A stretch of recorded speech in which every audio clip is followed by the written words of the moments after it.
جناب نبی کریم صلی الله علیه وسلم مبارک دو قسم زندگی تیر کړی ده. یو مکی زندگی وا د مکی مکرمه والا او دویمه مدنی زندگی وا د مدینی منوری والا. د نبوت په زمانہ کې 14 کاله جناب نبی کریم صلی الله علیه وسلم مبارک مکه مکرمه کې ژوند تیر کړو. د نبوت نه مخکې خو ډیر تیرو او کم ژوند چې په مکه مکرمه کې و نه دا ډیر د تکالیف او د ازمایښونو دور و. هغه ټیم کې په مسلمانانو باندې ډیر تکالیف راغلیو، ډیر امتحانات پر راغلیو او ډیر ازمایښونه پر راغلیو.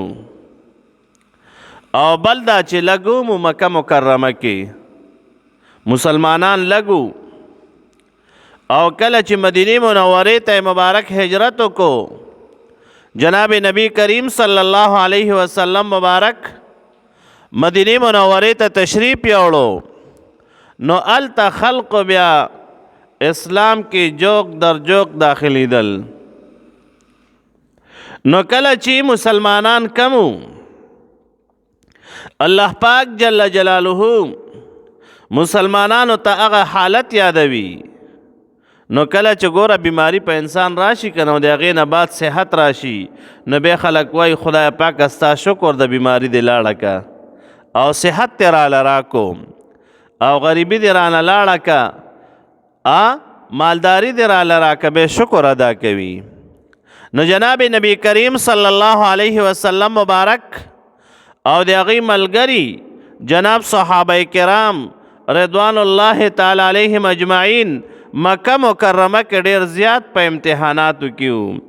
دومره امتحاناتو کې وو چې یو صحابي ده حضرت حارث ابن ابي حاله رضی الله تعالی عنه چې دا د جناب نبی کریم صلی الله علیه وسلم مبارک بیبی حضرت خدیجة الکبری رضی الله تعالی عنها مبارکه د هغې بچی و خو د بل خاوند نه دا مبارکم شهید شوی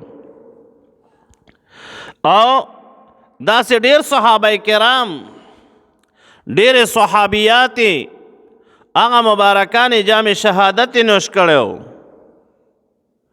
پاغه مبارکانو کې یو حضرت سمیہ رضی الله تعالی عنها مبارک وا چې د اسلام د پاره دا د حضرت یاسر رضی الله تعالی عنه مبارک بیبی وا او د حضرت عمار رضی الله تعالی عنه مبارک مور بیبی وا.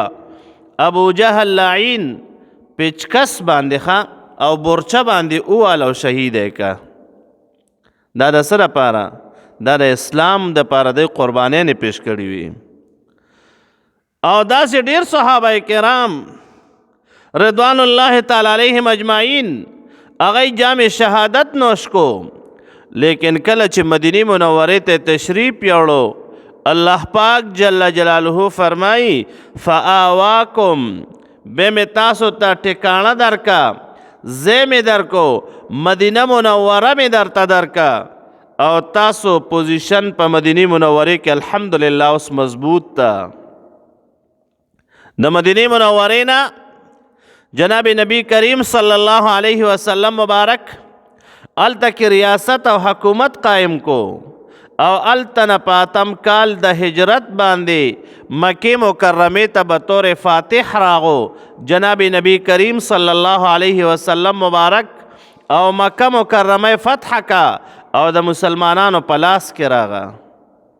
خو لیکن مخکې ډیر زیات تکالیف تیر شوي نو الله پاک جل جلاله فرمایي تاسو ته مې ځای درکو وایدکم بنصره او په خپل امداد سره مې مضبوط کوي تاسو ورزقکم من الطیبات او تاسو ته مې رزق در کو پاک سیزونه.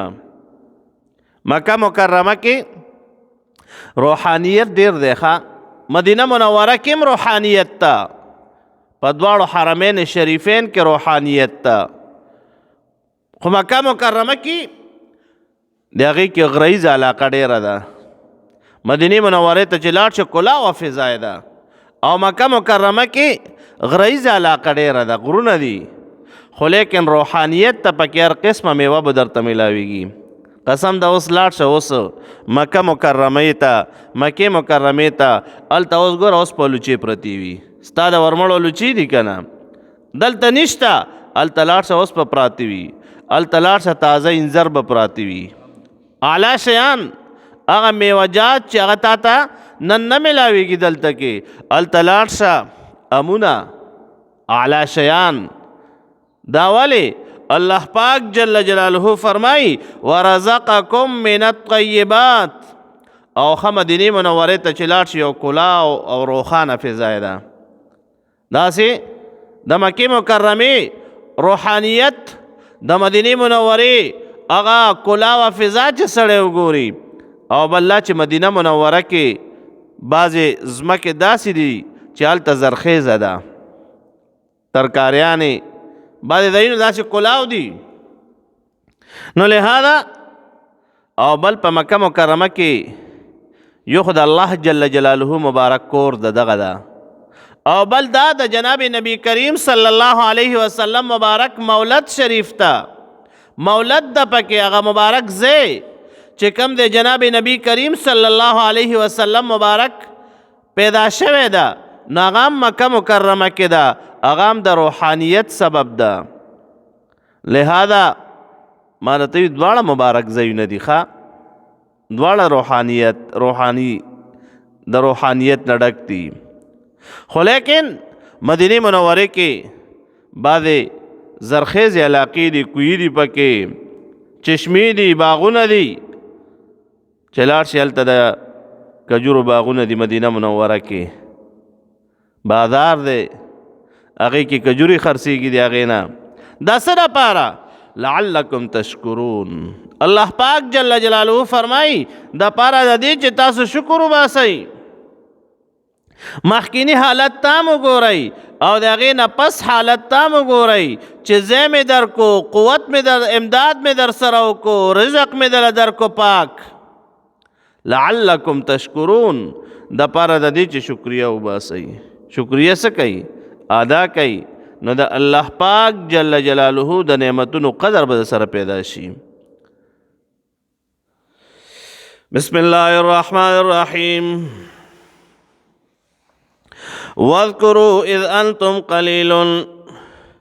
الله پاک جل جلاله فرمائی یاد کئی تاسو هغه وخت انتم قلیل چې کم وخت تاسو لږ وئ مکه مکرمه کې مسلمانان داسې ښکاره نه و بلکې لږ لږ و. جناب نبی کریم صلی الله علیه وسلم مبارک باندې به ایمان راوړلو خو ښکاره نه شو کېدلی. مستضعفون فی الارض تاسو کمزوري ګڼلې شوي وئ په ځمکه کې، یعنې تکالیف په درته خلکو را رسول، د کافرانو د لاسه به درته ډېر تکالیف رسېدل، کمزوري ګڼلې شوي وئ تاسو.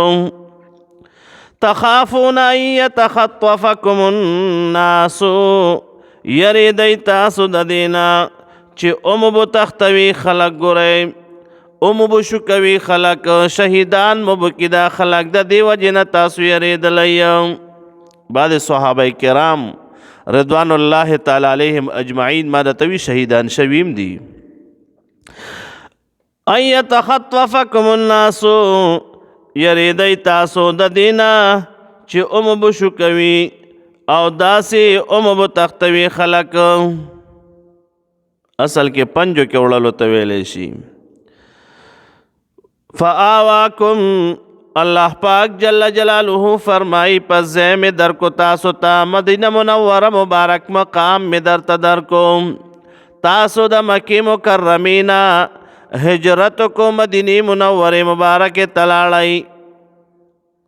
پیغمبر پاک صلی الله علیه وسلم مبارک خوب کې لیدلی وخه چې زه داسې یو علاقې ته به زما هجرت کیږي چې هغه نخلستان ده، د کجورو والا ده، هلته کجورې ډېر زیات دي، پیغمبر علیه السلام مبارک دا ګمانو چې دا به یمامه وي خو هغه به سو مدینه منوره وه. فآواکم الله پاک جل جلاله فرمائی زیم در کو تاسو تا مدینه منوره تاسو اوس پاغې کې حکومت قائم شو. و ایدکم بنصره او مضبوط می کوي تاسو په امداد خپل سره. ورزقکم من الطیبات او رزق می در کو تاسو ته دغه پاکو څیزونو نه. اعلی طعامونه اعلی خوراکونه. تاسو خو اکثر عربو ته لاړئ که نه حیران پاتې شي سړی چې هغه ژوند ته وګوري. لعلکم د پاره د دې تشکرون چې تاسو د الله پاک جل جلاله شکریه ادا کوي.